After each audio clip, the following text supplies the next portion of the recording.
kabar? Akhirnya talking lagi bareng aku. Alhamdulillah ketemu kalian lagi. Assalamualaikum. Jumpa lagi dengan aku Fitri Alazam. Dan ketemu sama saya Ardi Art. Nah, kali ini kita bakalan talking ngebahas tentang Menenangkan hati dan jiwa. Iya, menenangkan hati dan jiwa ya. Jadi bahasanya nih, jadi ceritanya nih kita lagi menenangkan hati ya. Yes, benar. Kita nih lagi menenangkan hati. Ya, sebenarnya obat menenangkan hati itu banyak ya, baik itu dengan mendengarkan murotal, beristighfar, tetapi kadang kita melihat bahwa hal itu tidak cukup ketika kita nggak bisa menaklukkan diri kita sendiri. Maka bagaimana bisa menyenangkan diri, yaitu contohnya ini lagi pada makan es krim, lalu kita lagi di fotes, ke es krim, dan kemudian juga apa sih yang paling gitu untuk menenangkan hati. Sebenarnya cukup banyak ya tipsnya ya sebenarnya. Yang pertama, biar nggak stres itu kita itu harus you must know about yourself. Yes, Jadi harus tahu kemampuan dirinya. Jadi kalau kita tahu kemampuan diri kita nggak memaksakan kehendak kita untuk jadi something atau the winner always. Kayak gitu. Ya, betul, setuju. Bukan itu aja juga, tapi kadang kita juga harus tahu bahwa ya bahasanya bahasa klise ya, dengan katakan bahwa roda itu berputar itu benar sekali gitu. Nah, terkadang kita merasakan bahwa kok seperti ini yang kita dapat gitu, padahal ekspektasi kita udah banyak. Jadi poinnya adalah cara menenangkan hati itu tadi. Yang kedua adalah banyak-banyak bersyukur dengan keadaan seperti ini gitu. Bersyukur aja, alhamdulillah kita masih ada pendapatan, ya kan, yang penting kualitas dan semangat kita dalam bekerja gitu. Ada tambahan lagi deh? Nah, dan cara menenangkan hati yang paling baik itu memang kita itu jangan istilahnya mungkin kayak Bang Ardi nih ya. Bang Ardi ini itu always selalu jadi the winner. Bang Ardi ini dia tuh always selalu jadi the winner di setiap keadaan. Tapi ada masa, dan sekarang ini masa dimana dia tuh lagi down mungkin ya bahasanya Habis gitu. goyang yang luar biasa. Iya, jadi kalau misalnya gempa bumi itu yang awalnya gini-gini udah gini-gini. Goyang banget gitu. Ini udah goyang banget ya. Nah, jadi kalau misalnya gimana caranya sih biar kita tuh tetap tenang, tetap bisa welcome dan tetap bisa nerima kalau kita itu saat ini enggak jadi the winner. Enggak jadi the winner. Aduh, aku sumpah kayak Helis. Iya. Ayo ketawa. Orang nggak bayar gitu ketawa. Iya, pesanannya udah nyampe ya Bang. Ya, thank you. Nah, jadi caranya itu Bang, yang pertama kita itu harus ikhlas. Kita kan udah melakukan semuanya, udah istilahnya udah berdoa, udah berusaha juga, udah melakukan yang terbaik juga. Rupanya hasilnya ternyata nggak sebaik apa yang kita pikirkan, gitu ya. Nah, dan itu nggak apa-apa, kan mungkin bisa jadi ini teguran gitu kan, bukan teguran sih bahasanya, pasti cobaan, ujian, biar lebih sabar lagi. Mungkin Allah kedepannya mau ngasih lebih bagus lagi. Kalau misalnya kita berpikir, aduh kenapa nggak aku ya yang dapet, aduh kenapa nggak aku ya yang menang, aduh kenapa nggak aku ya yang the best dan sebagainya. Kalau kita mikirin seperti itu, kita memaksakan diri kita udah berhasil, pasti kita bakalan stres kayak gitu. Abis itu, Silakan.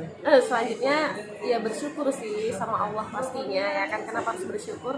Karena mungkin kita masih diberikan pemikiran yang istilahnya bisa slow gitu. Padahal kalau kita mau marah bisa nih, tapi Allah ngasih kita pemikiran untuk tetap tenang kayak gitu. Jadi yang tadinya udah mau berambisi marah banget, kok dia bisa aku nggak bisa.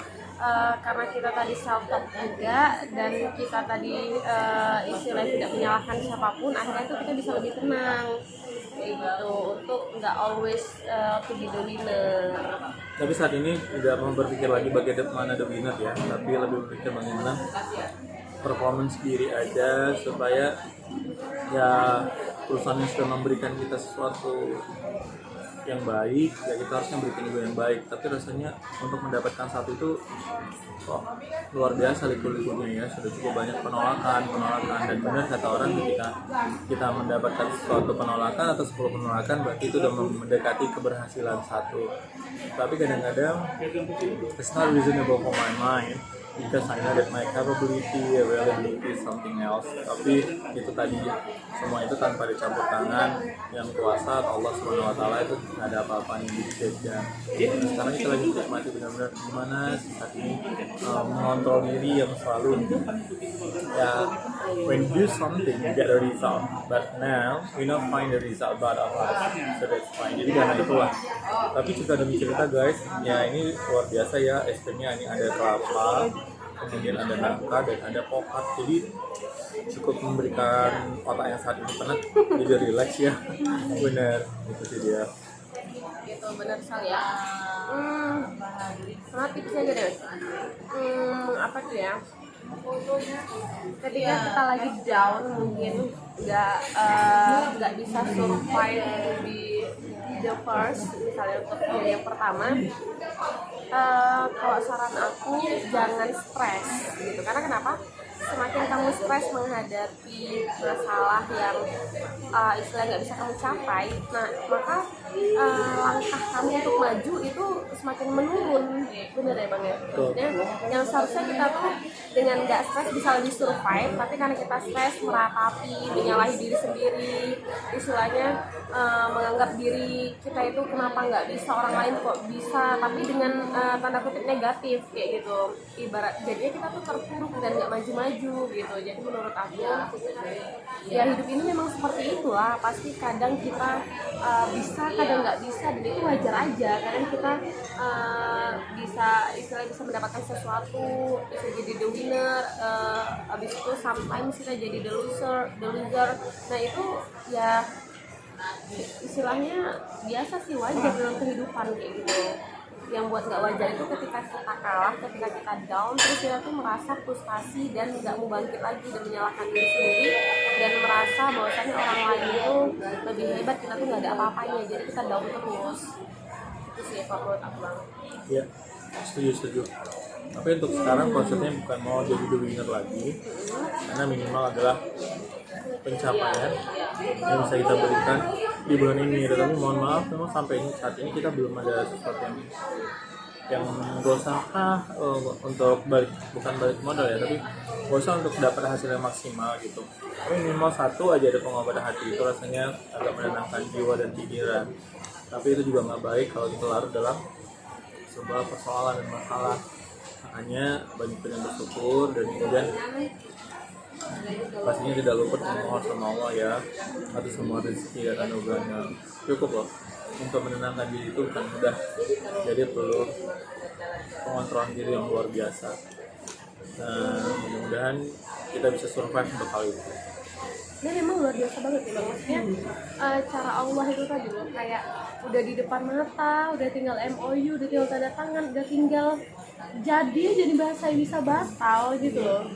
Ibaratnya maksudnya kayak ya usaha kita itu nggak jadi nomor satu gitu kan. Jadi ceritanya gini, kalau orang bilang tuh usaha maksimal pasti akan mendapatkan hasil maksimal, itu belum tentu ya kan. Usaha yang maksimal belum tentu mendapatkan hasil yang maksimal. Kalau mungkin doa kita nggak maksimal, ikhtiar kita nggak maksud bukan ikhtiar sih, atau mungkin Allah memang nggak menyetujui itu gitu ya, jadi usaha sekeras apapun tetap aja nggak maksimal hasilnya. Simpelnya adalah terbaik menurut kita belum tentu terbaik menurut Allah Subhanahu Wa Taala.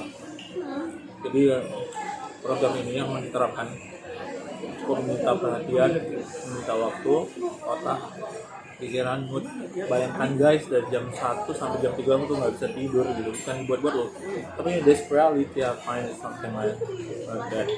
Biasanya aku tuh bisa menaklukkan gitu, tapi ini kenapa gitu, ternyata kita nggak bisa segala sesuatu itu mengandalkan dengan kemampuan kita kalau nggak ada campur tangan dari yang kuasa gitu. Mudah-mudahan blog ini juga bisa menenangkan hati kami. Ya pastinya kami saat ini adalah masih penanggungan ya. We didn't get the result right now. Jadi kita belum dapat hasil sama sekali untuk bulan ini, tapi kita tetap fighting karena kita tahu mudah-mudahan ini semua pembelajaran buat kami dan waktu yang akan menjawab secara keseluruhan nantinya gitu. Walaupun nggak suka ya kalau dituliskan bahwa ini waktunya saja nih belum tepat apa gitu ya. ini cuma perkara waktu ya. Kadang gondok juga ya. Ya, I don't like it. Seolah-olah kita tuh Ini cuma perkara waktu. nggak all out, kita nggak total.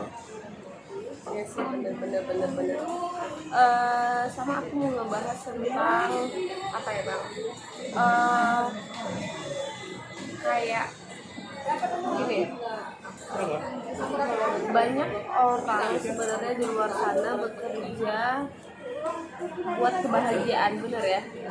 Bekerja untuk kebahagiaan, tapi ternyata kebahagiaan itu juga nggak semata-mata didapatkan karena pekerjaan itu gitu kan. Paham? Jadi banyak orang yang di luar sana itu aku kerja untuk apa, biar bahagia gitu, biar bahagia, tapi itu nggak selamanya make sense gitu, karena banyak orang juga yang karena sibuknya bekerja jadi nggak bahagia kayak gitu sebenarnya, dan itu terjadi di banyak orang seperti itu. Jadi sebenarnya kayak menciptakan bahagia itu dengan apa sih yang lebih real? Ya sebenarnya realita yang benar-benar masuk akal bahagia itu adalah bagaimana mensyukuri nikmat yang sudah dikasih. Jadi konsep bahagia itu sebenarnya terlalu luas. Tapi kalau kita mengartikan bahwa bahagia itu dengan ketemu teman juga bahagia. Bahagia itu mencari sesuatu makanan yang kita suka, walaupun cemilannya 5.000 adalah sebuah kebahagiaan. Bahagia itu adalah mencapai sesuatu yang kita harus kita raih, itu adalah sebuah kebahagiaan. Bertemu sama keluarga adalah kebahagiaan. Jadi tinggal bagaimana kita menafsirkan sebuah happiness, ya, to be fine, and then we get a conclusion of that, then finally, yeah, we will get it and enjoy it.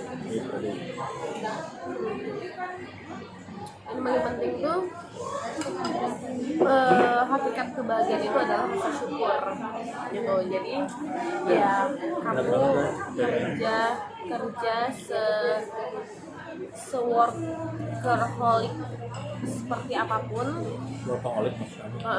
habis itu dapat gaji sebesar apapun, ataupun apa sih, bisa traveling kemanapun, ketika kamu ketika terus aku ya, ketika kita nggak bersyukur, maka nikmat itu semuanya ya kosong kayak gitu. Jadi bahasa gini, kenikmatan dunia itu semakin dinikmati semakin hilang nikmatnya kayak gitu ketika kita nggak bersyukur gitu guys.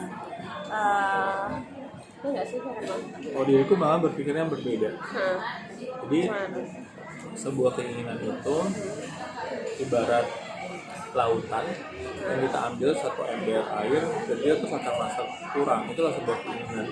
Tapi kalau bicara tentang kebutuhan, kita akan bersyukur ketika kebutuhan itu kita peroleh, sudah, kita nggak minta lagi dan minta lagi. Karena kalau bicara tentang keinginan itu sudah jatuhnya adalah hawa nafsu. Hawa nafsu apa? Yang memiliki rumah mewah, yang memiliki mobil mewah, Lamborghini, pacar yang Padahal belum tentu penting gitu kan. iya, ya, correctly. Jadi belum tentu itu penting dan bermanfaat, hanya untuk style dan gaya.